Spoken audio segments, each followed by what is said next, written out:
warahmatullahi ta'ala wabarakatuh. Tak dengar. Mati. Wabarakatuh. Alhamdulillahi Rabbil Alamin. Wassalatu wassalamu ala ashrafil anbiya'i wal mursalin wa ala alihi wa sahbihi ajma'in. Rabbi shrah lana sudurana wa yassir lana umurana wahlul 'uqdatam min alsinatina yafqahu aqwalana. Rabbi zidna ilman warzuqna fahman. Amin. Kita start kelas kita dengan bacaan Al-Fatihah. A'udzu billahi minasy syaithanir rajim. Bismillahirrahmanirrahim. Alhamdulillahi rabbil alamin. Ar-Rahmanir Rahim. Maliki yaumiddin. Iyyaka na'budu wa iyyaka nasta'in. Ihdinas siratal mustaqim. Siratal ladzina an'amta 'alaihim ghairil maghdubi 'alaihim waladdallin.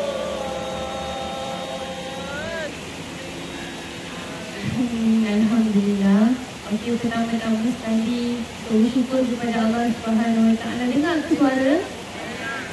Dengan anugerah ataupun hadiah daripada Allah Subhanahu Wa Taala.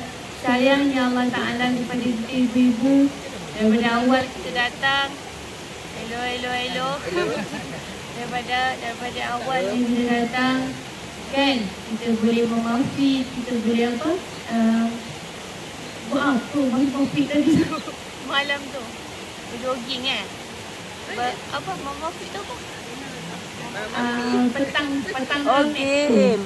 Main game. Kita dah bersukaria game, kan? Kita mengeratkan hubungan silaturahim di antara kita. Alamak, macam mana ni? Bismillahirrahmanirrahim. Tak apa pun. Okey. Jadi tajuk hari ni kita akan kupas berkenaan Tak apa. Jalan je. Tak boleh dibantu.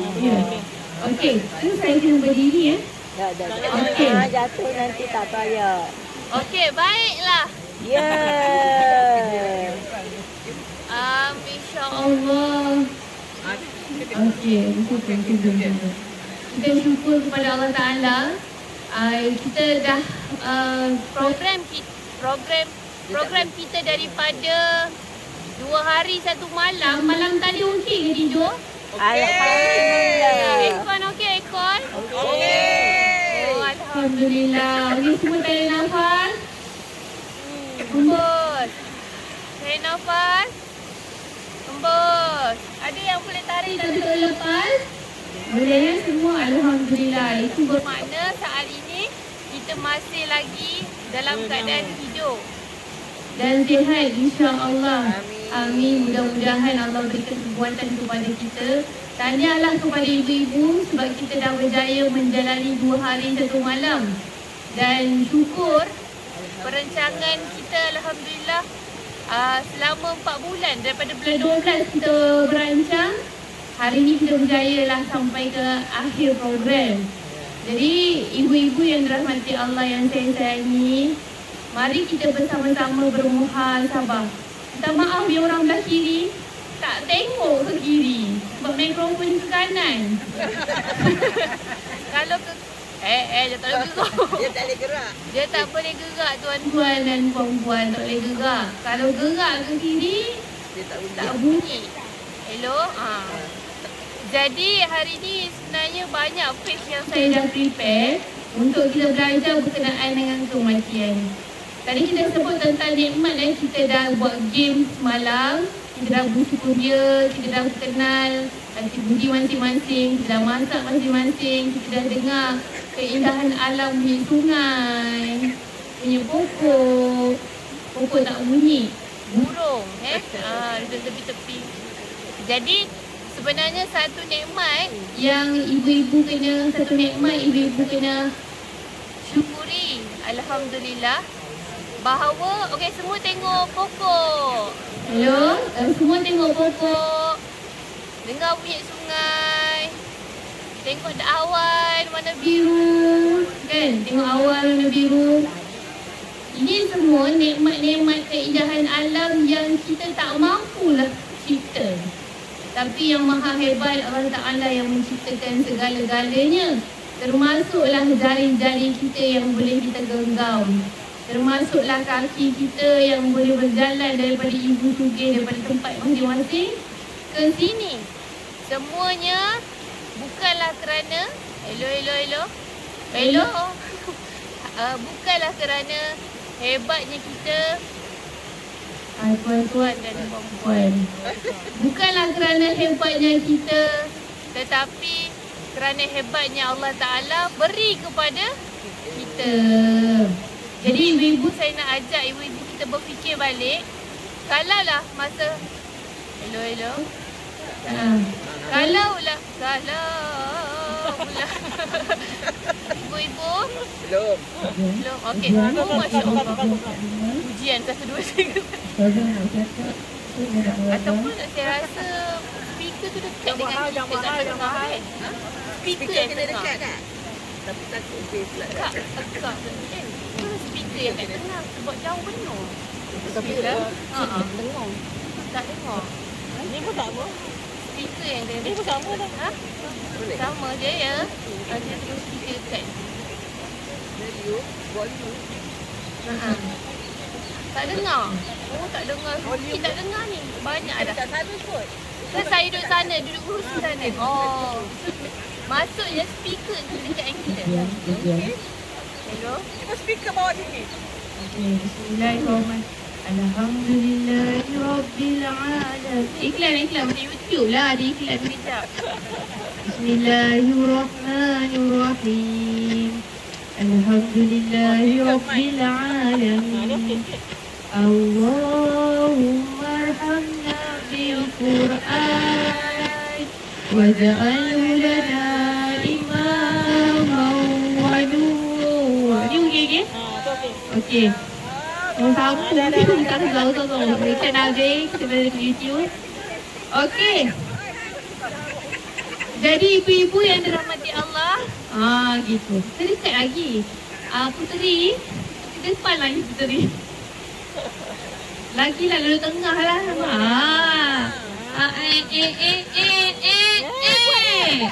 Boleh lah tu.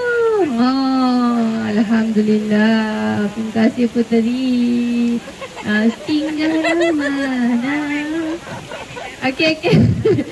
Okey, alhamdulillah sambung balik.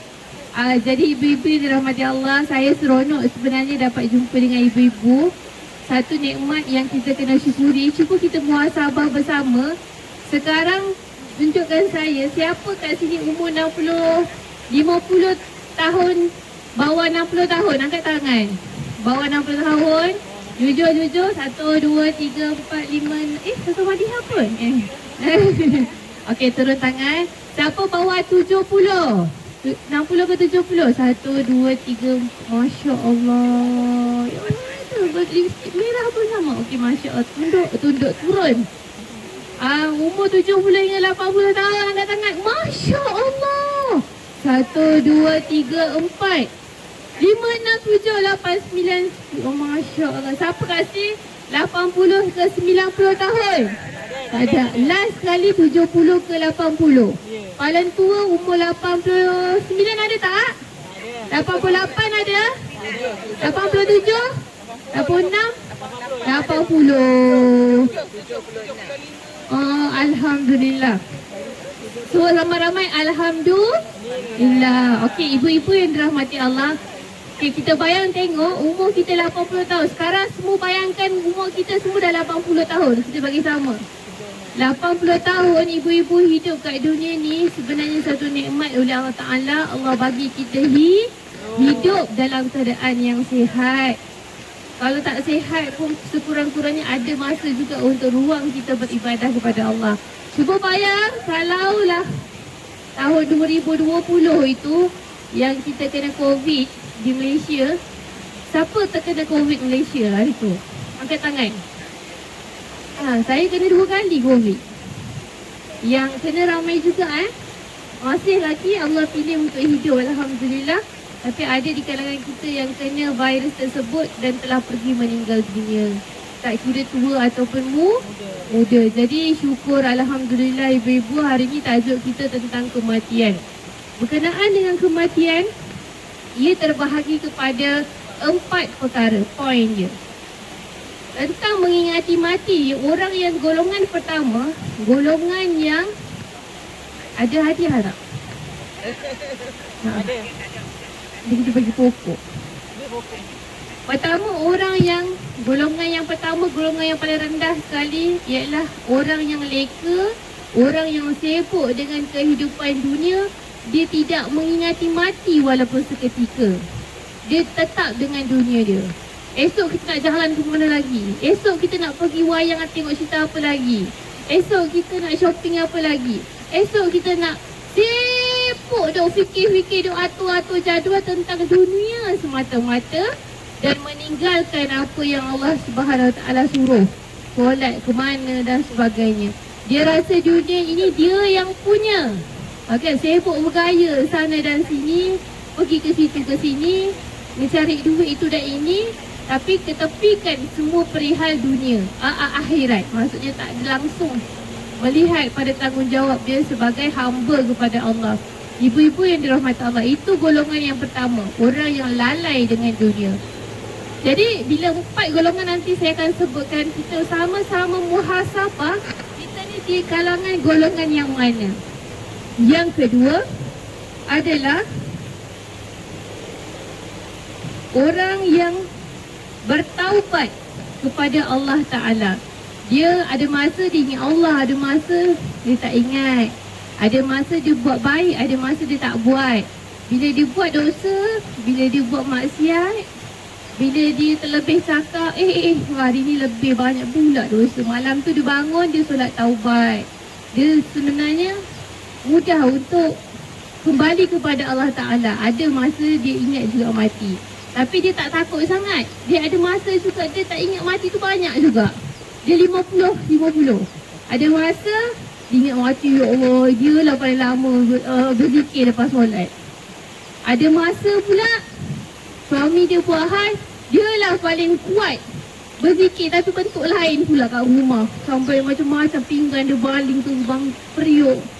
Dia adalah orang yang baik dan dia juga ada masa diuji dengan perangai dia sendiri yang akhirnya bila dia duduk teman-teman dia pun pening, aku ni dah kenapa. Maknanya 50 baik, 50 tak baik. Tapi orang golongan yang kedua ni, bila dia berlaku tak baik pada diri dia, dia mudah bertaubat kepada Allah Ta'ala. Itu golongan yang kedua. Maknanya golongan kedua ni golongan yang tak bagus juga pada saya, sebab dia tidak menjaga diri dia dengan betul-betul. Kita kalau boleh, biarlah 90 ke 80, 90, 100% kita nak jadi yang baik. Sentiasa ingat, janganlah tak payah buat baik je, relax, buat jahat lah juga. Risau. Golongan yang ketiga adalah golongan Al-A'raf. Golongan Al-A'raf ini adalah orang yang betul-betul dia kenal Allah Ta'ala dan sentiasa berjaga-jaga. Baginya, setiap langkah yang dia jalan, setiap nafas yang dia hirup, setiap detik dan masanya, dia merasakan bahawa Allah Subhanahu Wa Taala melihat dirinya. Kalau diuji, dia tidak melompat, tidak melatah, tidak menyalahkan bumi, tidak menyalahkan langit, bahkan dia menjalaninya. Kalau dia diberikan kegembiraan, menantu ataupun anak bagi hadiah kereta, beli rumah, mak ni birthday ni, beli rumah ni untuk sugih, dia tak adalah lompat tinggi sangat sampai ke langit, kan? Tapi dia kata semuanya alhamdulillah. Gembira tak gembira sangat, takut tak takut, maksudnya semuanya dia menjalani dengan anggap itu semua daripada Allah yang gembira sebenar-benarnya bila aku masuk syurga nanti. Dia berwaspada apa, berhati-hati dengan setiap tutur katanya, tentang akhlaknya dan sebagainya. Itulah Al-A'raf. Dia jaga-jaga, kalau aku cakap ni nanti dosa sebenarnya. Kalau aku tak puas hati dengan Kia, biar aku jumpa Kia. Buat apa aku jumpa Limah? Bagi cerita. Limah daripada tak tahu cerita, tahu. Biar aku jumpa Kia. Kia, aku ada masalah ni Kia. Kalau aku tak cerita, aku tak boleh tidur malam.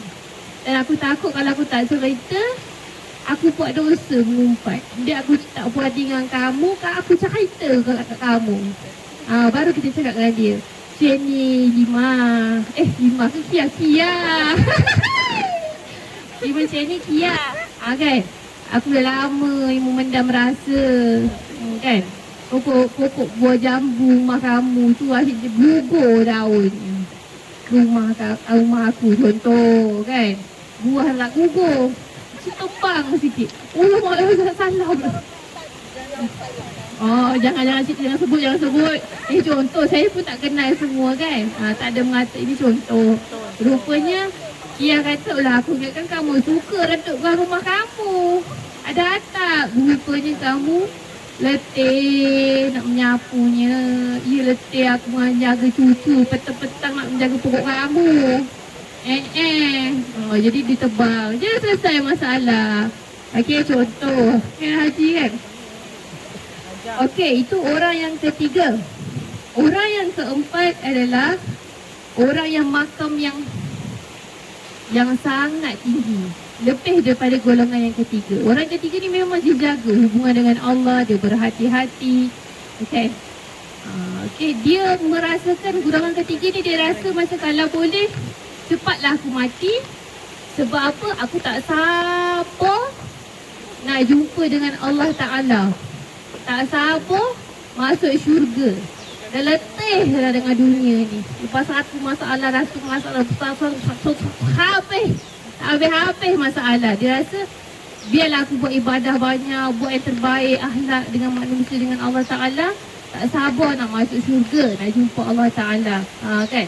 Golongan ni golongan yang mengharap kepada kematian, tapi dalam masa yang sama dia berusaha untuk menjadi yang sangat baik di sisi Allah Ta'ala. Okey? Kalau golongan yang kedua tadi, yang saya cakap ada masa dia buat baik, ada masa kalau boring dia buat jahat. Yang kedua tadi tu, golongan yang kedua tadi, dia adalah golongan yang takutkan mati. Maknanya, dia kata kalau lah aku mati esok, tak nak lah, aku takut lah. Sebabnya aku rasa ibadah tak cukup lagi, biarlah aku bertaubat dulu. Maksudnya dia pun tak yakin yang dia lulus ke tidak. Faham tak maksud saya? Tapi golongan ketiga ni yang sentiasa berwaspada ni, berhati-hati. Dia memang dia nak mati. Sebab dia nak jumpa dengan Allah, dia dah buat yang terbaik. Yang keempat pun sebagai. Yang keempat, yang terakhir sekali adalah makam yang paling tinggi. Kan? Golongan yang paling tinggi adalah orang. Hello. Bagus dia duduk diam. Yang keempat, orang yang makam yang lebih tinggi, yang menyerahkan segala urusannya kepada Allah dan tidak memilih sama ada hidup ataupun mati. Dia suka redha apa sahaja yang disukai oleh Tuhannya. Orang yang begini sampai ke kemuncak kasih dan setia, iaitu menyerahkan diri dan redha. Itulah makam yang paling tinggi. Maknanya, kalau golongan yang kedua, dia takut mati kan? Sebab, anaklah aku tu banyak dosa, buat tak pernah jaga diri lah kan? Kalau rasa macam nak taubat, baru taubat. Golongan ketiga pula, dia memang tak sabar nak mati. Sebab dia rasa macam dunia ni penat dengan kehidupan, masalah. Tapi dia jaga diri dia untuk beribadah. Dia tak sabar nak jumpa Allah. Golongan yang keempat, dia redha menjalani kehidupan dan dia tak minta pun ke Allah, ya Allah hidupkan aku ataupun ya Allah matikan aku. Dia redha dengan apa yang Allah rencanakan. Dia maknanya, dia jalani dengan gembira. Kalau tak ada rumah terbakar, kena kebakaran sebab Petronas terbakar, rumah di tepi turut terbakar, dia tak apa dia. Dia pergilah sungai, mandi kat sungai. mana-mana lorong yang bawah jambatan tu ke ada boleh tukar balik. Dia jalani je kehidupan dia, tapi dalam masa yang sama dia tidak mengeluh. Dengan ujian dia redha seredanya. Ya Allah, kat dunia ni rumah aku bina besar, tapi dengan sekelip mata dalam 2 saat Kau telah hancurkan kat dunia, ya Allah. Walhal aku nak membina sebuah rumah bertahun lama, aku kerja sampai pencen besar rumah dia. Ingat hasil muda aku dulu dapat duit banyak, buat rumah besar. Sekelip mata Allah hancurkan kat dunia 2 saat saja. Aku tak melatah, aku tak meratap. Tapi aku kata Alhamdulillah, ini ujian yang kau berikan nikmat aku kaya seketika. Kau ambil balik, ya Allah. Tapi aku syukuri sekurang-kurangnya aku masih hidup dan aku jalani dia. Dia tak adalah rumah dah tak ada, bagi aku mati je lah, ya Allah. Dia tak minta. Kan? Penat aku dengan itu dia tak ada. Dia tak mengalu. Dia jalani dan dia boleh senyum lagi kepada manusia. Subhanallah. Ni golongan yang keempat ni, dia tidak mudah membebel pada diri sendiri. Bahkan dia tidak membebel kepada orang lain lah. Mudah-mudahan kita masuk dalam golongan yang keempat ini. Golongan keempat ni orang yang betul-betul menyerahkan diri, redha kepada Allah Ta'ala. Walaupun susah, walaupun senang. Contohnya kan dia diberikan hadiah oleh anaknya. Mak, adik ada lebih sikit kerja dapat duit, adik bagi mak rumah besar. Mak dia tak adalah memuja sangat anak dia, dukung, lompat ke anak dia. Ya Allah, dia sekadar pertama sekali yang diungkap adalah Alhamdulillah, terima kasih ya Allah, Engkau yang menggerakkan hati anak aku untuk memberi berjasa kepada aku. Semuanya Allah, semuanya Allah. Tapi dengan anak kita pun terima kasih juga. Tapi tidaklah 100% kecintaan kepada anak. Lepas tu anak buat benda yang tak baik, kita tak berani nak tegur.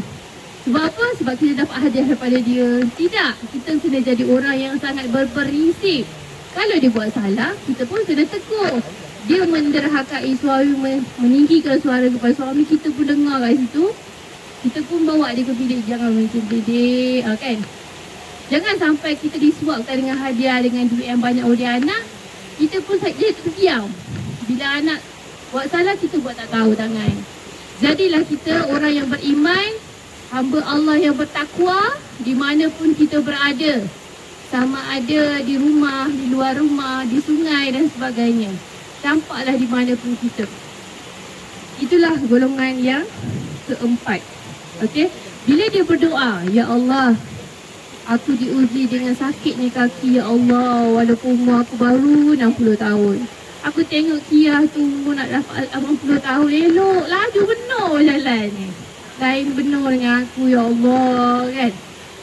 Jadi dia tolong bila kau nak mustajabkan doa, dia main parah pula kat Allah, kan? Jadi macam kita mohon, tapi kita redha lah apa yang Allah nak beri kepada kita.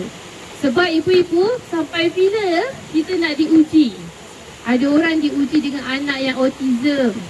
Aku tak boleh jalan ke sujud, tak boleh pergi rumah kahwin dan sebagainya sebab aku kena jaga anak aku yang sangat aktif. Ada orang dia kena jaga mak dia yang terlantar sakit. Ujian buat dia. Ada orang yang kena masalah suami asyik tak bagi izin keluar.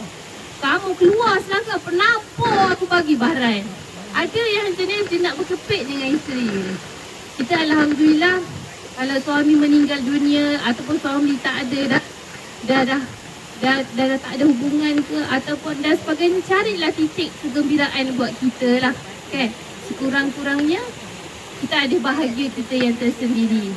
Jadi ibu-ibu, semua orang diuji. Macam saya kata tadi, autism, anak sakit, suami garang berpenuh, kan?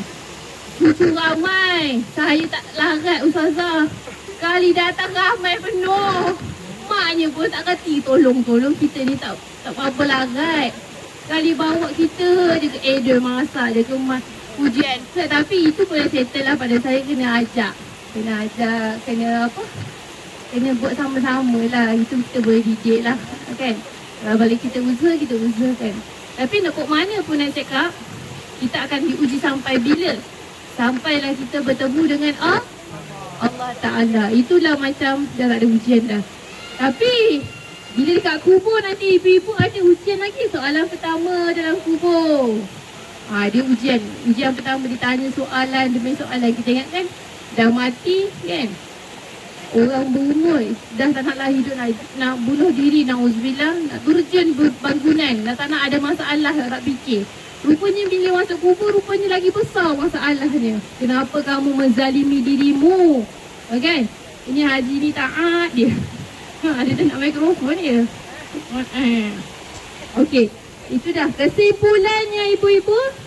Mengingati mati mempunyai pahala dan kelebihan. Kalau hidup saja tadabbur alam kan, semua orang pergi tengok binatang, kita duduk sepi tepi tengok sungai. Kita tadabbur alam, batu-batu kat sungai ni lah yang akan tutup tanah tu nanti kan. Boy, dia pun nak masuk live TikTok Saya buat live kat depan dia ni.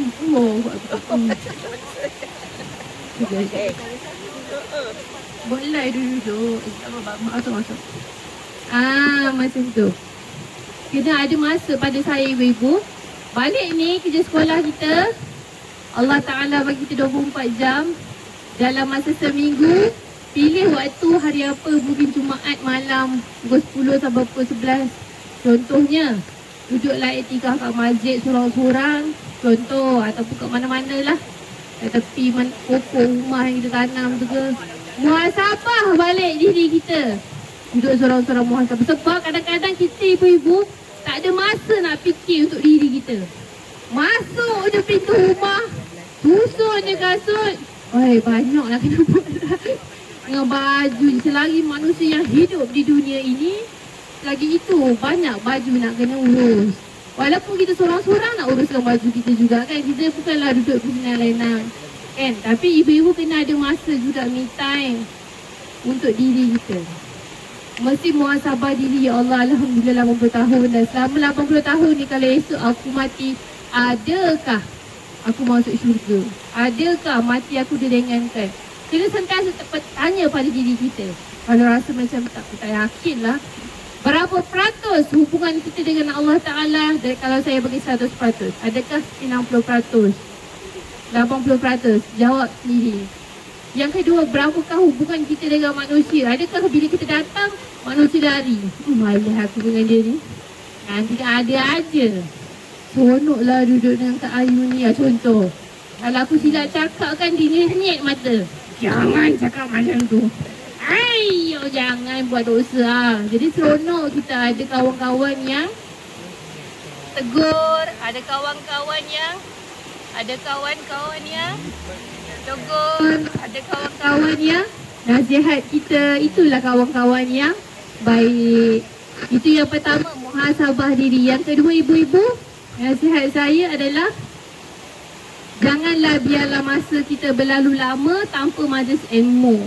Walaupun ilmu tu sekejap, kan? Bosan-bosan kan? Mestilah jangan biar lama. 2-3 hari kau tak pernah pergi masjid. Kalau 2-3 hari tak pergi masjid, carilah masjid. Masjid banyak sangat program, surau-surau kan. Tengok pergi masjid ni, kita nak tengok jadual pengajian agama. Surau ni pengajian apa. Tinggal kita pilih untuk nak pergi mana kan. Sebab dengan ilmu lah boleh memajukan diri kita. Dengan ilmu lah kita rasa seronok nak buat apa dan apa untuk memajukan diri kita, tuan-tuan dan puan-puan. Hello. Okey, alhamdulillah. Kemudian kita masuk pula Abu Hurairah dalam riwayat An-Nasa'i. Dalam riwayat Hello. Bismillahirrahmanirrahim.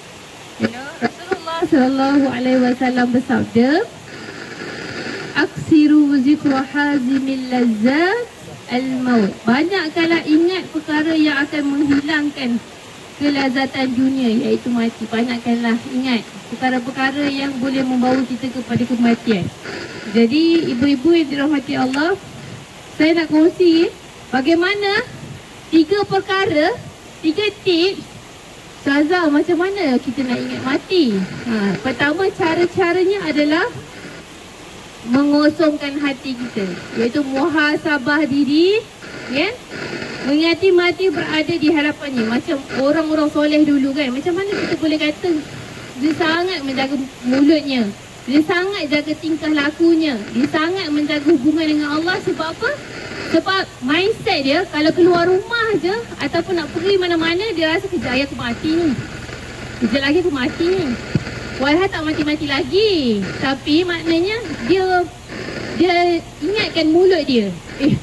Malalah nak solat zuhur. Nanti kodok je lah. Tak boleh. Jadi mati macam mana? Dia terus macam tu. Rasa nak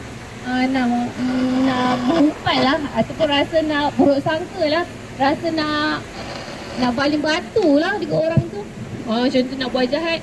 Tak jadi buat jahat. Sebab kata, sekejap lagi kalau aku buat tu nanti aku mati macam mana? Itu ibu-ibu.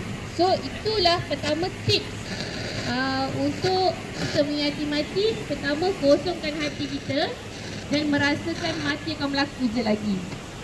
Tips yang pertama ni diibaratkan seperti ibu-ibu pergi negara Arab. Dekat negara Arab tu, ibu-ibu pergi travel kan. Tiba-tiba Cik Kia ni, dia je terlepas daripada rombongan. Yang lain semua dah naik bas. Dia je masih tengok unta tu. Yang lain, orang Arab semua tak ada dah. Nak balik nak maghrib dah. Unta dengan padang pasir. Jadi Kia tu, Cik Kia ni buat apa? Dia akan rasa macam kiri dan kanan dia akan berhati-hati ke tak? Takut diterkamnya harimau. Loh? Takut dia diterkam binatang-binatang buas ataupun orang Arab yang jahat. Kita lakukan je.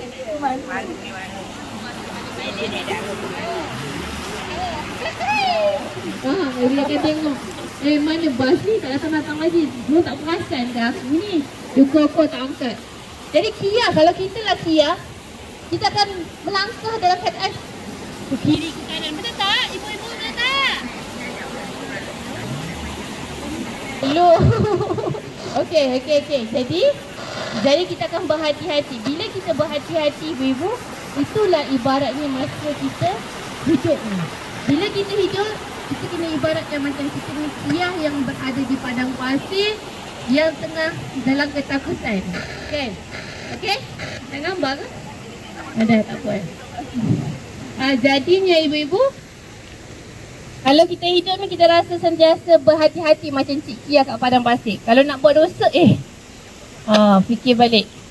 Nanti kan lagi mati. Itu yang pertama, tips pertama. Sentiasa mengingati mati. Yang kedua, mengenangkan orang yang telah mati sebelumnya. Dengan mengingati mati, dengan mengingati keadaan kematian dan kesudahan mereka di bawah tanah. Jadi kita mesti ada kawan-kawan ataupun keluarga ataupun mak ayah, siapa-siapa je yang kita kenal kat dunia ni yang dah meninggal dunia. Ada tak? Siapa ada? Siapa ada yang orang yang pernah dia kenal dia meninggal dah? Mana kenal tu dia pernah bercakap masa hidup? Siapa ada yang angkat tangan? Ada dulu Saya percaya lah sebab ibu-ibu dah umur 80 yang paling ni kan. Mesti ramai kenalan yang kita sama ada mak ayah. Kita pernah bercakap, pernah hidup dengan dia. Sekarang dia dah tak ada dah. Dia dekat bawah tanah. Jadi cara nak ingat mati adalah yang kedua, kita bayangkan wajah seseorang yang pernah kita bersembang masa kat dunia dan sekarang dia tak ada. Apalah nak cek kakak aku dulu ni, kakak aku lah tempat aku bersembang, berkongsi rasa. Bayangkan dia macam manalah dia kat sana lah, kat kubur tu macam mana keadaan dia. Jadi bila kita bayangkan seseorang yang dah mati, kita bawa kepada diri kita, jaga esoknya aku mati macam dia juga. Jadi itu menyebabkan kita mudah untuk tips untuk ingat pada mati. Tak mudah sangat melompat tinggi bila gembira dengan dunia. Tidak sangat sampai menangis butuh katil bertahun-tahun disebabkan ujian yang Allah bagi. Tidak. Dia jadi orang yang golongan keempat. Dia jalani dengan redha kepada Allah Subhanahu Wa Taala. Itu yang kedua. Tips yang ketiga, nak tak nak seseorang hamba perlu banyak menziarahi tanah perkuburan. Jika dia merasa tenang, rasa seronok sangat dengan dunia, rasa macam dunia ni aku yang punya, rasa macam tak ada pengakhiran hidup, dia rasa seronok je kat dunia. Tapi dia mati, orang ini dia kena segera berfikir dia tetap akan berpisah dengan dunia, kan? Jadi dengan cara dia kena menziarahi perkuburan. Mungkin sebulan kat sini saya nak tanya, jujur, siapa kat sini sebulan paling kurang 1 kali dia akan pergi kubur? Alhamdulillah, sebulan 1 kali. Masya Allah ada. Okey, Masya Allah ada. Maknanya, kadang-kadang bukanlah kita teringat sangat dengan si fulan sebab kita dah redha dia pergi. Tapi sebab kita nak ingatkan diri kita yang esok aku pun ke situ. Sebab ini tips yang ulama gariskan bagaimana cara kita nak ingat yang kita ni jangan terlalu terpesona dengan dunia yang sementara. Pergi ziarah kubur. Walaupun Ustazah, keluarga saya semua hidup, kawan-kawan yang saya kenal semua hidup, tak ada siapa yang mati. Kenapa nak saya siapa Ustazah? Oi, atau pergi dia kubur. Pergi dia kubur. Pergi dia kubur. Pergi dia kubur. Atau pergi je kubur. Atau pergi je kubur. Ziarah je lah siapa-siapa yang ada dalam kubur tu. Maknanya pergi je tepi kubur tu, kita tenung diri, kita baca Al-Fatihah pun tak apa. Lepas tu kita tenung, ya Allah, aku ni datang sini untuk memuhasabah diriku, ya Allah. Aku mengeluh dengan kehidupan dalam rumah tangga. Aku mengeluh dengan penatnya ujian suami. Aku mengeluh dengan penatnya, letihnya beribadah. Ikhlaskanlah aku, ya Allah. Kuatkanlah aku, ya Allah. Aku hamba-Mu yang lemah. Ikhlaskanlah aku, ya Allah. Tenangkanlah aku, ya Allah. Orang tengok aku tenang tapi sebenarnya hatiku tak tenang, ya Allah. Kau tahu sekecil-kecil perkara dalam hatiku, ya Allah. Tolong, ya Allah. Dekat kubur tu kita minta, esok aku kat sini juga, ya Allah. Macam tu, berilah aku kekuatan, keseronokan untuk beribadah tanpa dipaksa. Ada orang beribadah juga tapi dia rasa macam, okey dah buat, malas. Oh, dia macam tak seronok. Tak seronok. Dia asal buat. Tapi kita nak buat dalam keadaan yang seronok. Itu pintu kita minta doa kepada Allah Ta'ala sama-sama lah, insya-Allah.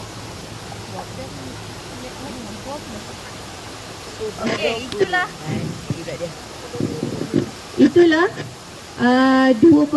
tiga perkara ya. Pertama adalah kosongkan hati, kan? Fikir pasal hari akhirat, boleh jadi kita mati esok. Yang kedua tadi adalah ingatkan orang yang tenangkan orang yang mati. Yang ketiga pergi kubur. Itu tips lah macam mana kita nak ingat mati. Kalau mandi jenazah boleh? Boleh. Apa-apa yang menyebabkan kita dekat dengan mati, arwah. Contoh Ustazah, saya ni kan dah umur-umur macam ni banyak masa kosong. Saya ingat saya nak jadi sukarelawan kat Masjid Taibin. Nak cakap DN ke Ayu, saya nak uruskan jenazah. Kalau orang mati, Alhamdulillah. Kalau orang mati, DN lah saya. Tak payah bayar pun tak apa, bayar pun bagus juga. Contoh. Dia pulang masing-masing lah. Ikhlas. Tapi tak mudah. Orang yang sanggup bekerja, dia buat kerja ataupun dia buat duit dalam amal yang boleh mengingatkan diri dia kepada Allah Ta'ala. Ada orang bekerja bawa Grab, bagus, Alhamdulillah, dari sisi dia pilih macam tu. Ada orang jadi engineer, ada orang jadi lukis. Tapi ada orang bekerja tapi menguruskan sesuatu yang akhirnya mendekatkan diri kepada Allah Ta'ala. Itu pun juga pahala boleh, dapat rezeki pun boleh, kan? Jadi macam tu. Ada pun tentang ikhlas semua tu terpulang, kan? Kita nak buat macam mana, kan? Kalau ada lebih kita beri ke masjid dan sebagainya. Kalau sukarela memang kita kata Ustazah tak payah fikir lah pasal duit sebabnya memang dah banyak duit pension hari tu, tak nak buat apa dah. Ada masa kita nak buat lah, akhirnya aku pun akan mati. Aku ikhlas uruskan jenazah ni, insya-Allah. Allah tu maha baik, pemurah. Esok aku mati, ada ramai orang ikhlas untuk uruskan aku. Tak ada lah orang tak nampak si cubit lah orang. Dulunya pemain cubit ni. Tak ada. Elok semua usap kita, kan? Sebab kita ikhlas, insya-Allah. Ibnu Umar radhiyallahu an pernah berkata, apabila kamu berada pada waktu petang, jangan tunggu sampai waktu pagi. Jangan tunggu. Kalau berada waktu petang, jangan tunggu sampai waktu pagi. Kalau berada waktu pagi, jangan tunggu sampai petang. Rebutlah peluang masa sihatmu untuk persiapan masa sakitmu, masa hidupmu sebagai persiapan masa matimu. Maknanya, kata-kata Ibnu Umar ni nak ajar kepada kita, jangan kita bertangguh. Sekarang kita sihat, on the way nak naik bas tu, zikir je lah. Kan? Zikir je lah. Zikir. Sikit-sikit dah buat pahala. Kadang-kadang sikit-sikit pahala tu kita berkira. Kita lupa yang kadang-kadang kita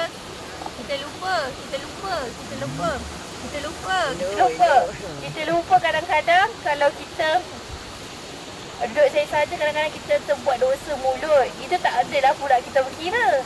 On the way nak pergi bas tu, kita janganlah berkira untuk berzikir sekecil perkara pun dapat pahala.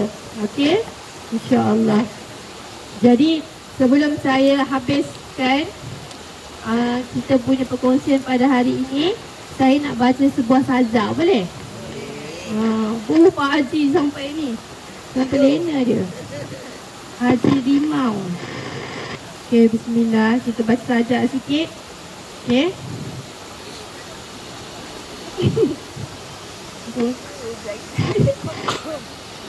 Okey.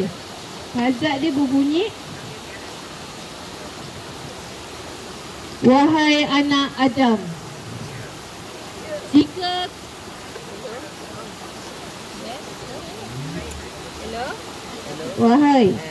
Wahai anak Adam, jika kamu melihat baki waktu ajal kamu masih tinggal sedikit, tentu kamu akan pendekkan angan-angan kamu yang panjang itu.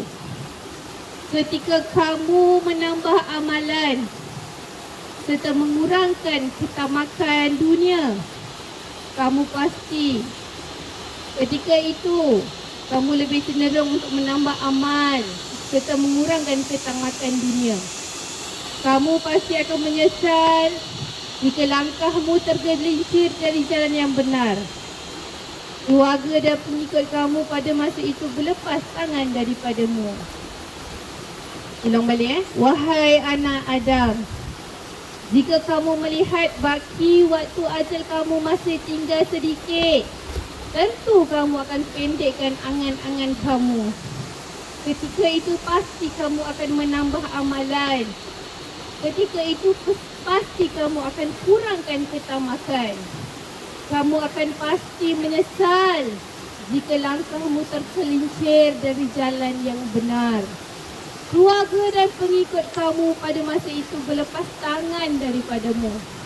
Anak dan keturunan kamu akan berpisah daripadamu. Tak ada lagi peluang kembali ke dunia ini. Dan tiada lagi amalan-amalan baik tidak akan ditambah lagi kepadamu. Oleh itu, beramallah untuk menuju hari kiamat yang merupakan hari kesedihan dan hari penyesalan. Wallahu a'lam. Jadi ibu, sajak tadi mengajar kita bahawa sangkalah baik kita sesama sahabat-sahabat kita. Sangkalah baik kita dengan Allah Ta'ala atas apa jua yang Allah telah takdirkan dalam hidup kita. Tapi dalam masa yang sama, kita berhak juga untuk berusaha untuk jadi yang lebih baik dan menyelesaikan masalah yang berlaku. Janganlah sebab diuji dengan anak yang derhaka contohnya. Kita aku reba, ya Allah anakku dah. Tapi kita tak usaha macam mana nak menyelesai. Kita usaha pun dapat pahala. Dalam masa kita usaha, kita reba dengan apa juga tak ada lepas tu. Yang penting kita usaha tu dah dapat pahala. Itu maknanya. Okey. Kemudian ibu-ibu yang dirahmati Allah, saya doa berapa tadi ni? InsyaAllah. Kita paling depan lagi.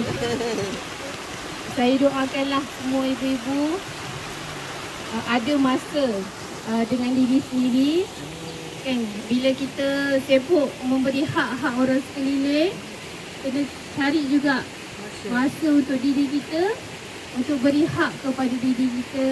Pegang hati kita, tanya, bersihkah lagi hubungan aku dengan manusia? Banyak ke buruk sangka, dendam dan sebagainya? Maafkanlah dan mintalah maaf. Buanglah sakit-sakit dendam itu di sungai ini. Baliklah dengan penuh berlapang dada, berlapang bang. Bawa air yang bersih ke dalam hati kita, kan? Dan kita jadilah orang yang rasional. Orang yang rasional, gentlewoman. Maksudnya kalau ada masalah kita jumpa pada orang. Sebab manusia ni ada masalah dengan manusia sebab tak bercakap, tak selesai, heart to heart. Dia cakap je bila kita tak puas hati, terpulang kepada dia nak terima atau tak terima. Itu dah luar kawalan manusia. Allah yang pegang hati dia, terpulang kepada dia untuk nak bentukkan macam mana atas izin Allah Ta'ala. Dan ada pun hubungan kita dengan Allah Ta'ala, jagalah dengan baik. Jadi saya doakan semua sekali 42 orang termasuk pemandu. Semoga kalau Allah Ta'ala matikan kita, biarlah kita mati dalam keadaan sebaik-baik kemati. Ya, husnul khatimah. Bila kita mati ibu-ibu, rumah yang besar kita akan tinggalkan. Suami yang kacak kita akan tinggalkan. Anak-anak yang comel, cucu-cucu yang comel kita akan tinggalkan. Yang kita bawa adalah qalbun salim, hati yang bersih, menuju bertemu dengan Allah Ta'ala. Yang kita akan bawa adalah roh dalam kita, kan? Bahkan jasad kita pun dah berpisah dengan roh. Bila kita sebut mati, tu orang kata dah sejuk dah ni, dah tak ada nadi. Maknanya roh dia dah keluar dah. Jasad kita pun tak bersama kita, yang roh itu. Dan bila ditutup punya tanah, kan, ditutup tanah, imam nak beredar, ditutup tanah, dan tu roh yang kita pecah tu dia tarik balik masuk dalam kubur. Macam ni lah kita sekarang, kaki berada dalam kubur. Kita suka main ni. Time tu lah kita ditanya satu persatu. Dan dalam hadis yang sahih, ibu-ibu yang dirahmati Allah, dikatakan bahawa bila orang yang sekarang dalam kubur, mereka minta kepada Allah Ta'ala, ya Allah, bagilah peluang kepada aku sekali je lagi untuk hidup. Bagilah chance lagi sekali je, kan, untuk aku betulkan balik hidup aku yang dulu. Tapi Allah kata, kalau aku dah matikan seseorang itu, tidak akan aku beri peluang untuk dia hidup balik ke dunia. Jadi itulah saya kata ibu-ibu, satu nikmat, kita masih lagi boleh berusaha sebab kita masih hidup. Alhamdulillah.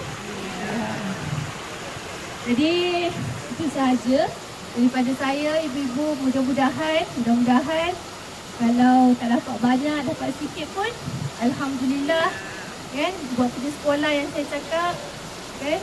Muhasabah diri, cari kelas ilmu. Yang ketiga, balik ni tuliskan apa dia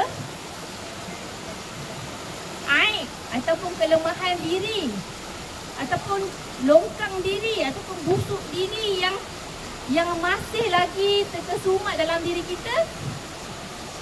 Dan ruang sebelah tu cara menyelesaikannya. Contohnya, masalah pertama, si Saloma, contoh nama orang Saloma di Somalia lah, okay. Contohnya masalah dia, aku ni suka subuh pukul 8 pagi. Contoh, itulah longkang busuk dalam diri aku. Contohnya Saloma kata, itu cara muhasabah dia. Penyelesaiannya, dia tulis yang pertama, tidur awal. Yang kedua, bunyikan alarm 3-4 kali. Yang ketiga, apalah buat penyelesaian.